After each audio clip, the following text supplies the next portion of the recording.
Hello guys, kilala ba ninyo ito? Ang tawag sa amin dito is Mickey.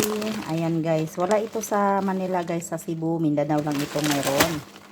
Ayan guys, oh, yan ang paborito naming pagkain doon, pansit Mickey. Ayan guys, pansit Mickey.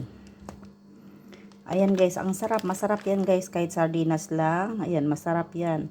Yan ang yan ang karamihan na binibenta doon sa bukid guys. Kaya yan ang paborito namin. Kaway-kaway sa kumakain nito guys.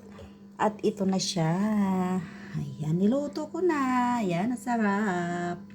Masarap na siya guys. Ayan. Yan, pansit Mickey guys, pansit Mickey. Available lang to guys sa Cebu, sa Mindanao. Basta kahit saan sa Mindanao mayroon yan dyan. Sa Maynila, hindi ako nakakita ng ganito sa Maynila guys. Kaya, ayan, sa ano lang, galing Cebu talaga to. Galing Cebu, nagpapadala lang ako guys. Ayan. Thank you so much sa nagdala guys. Thank you. Maraming salamat.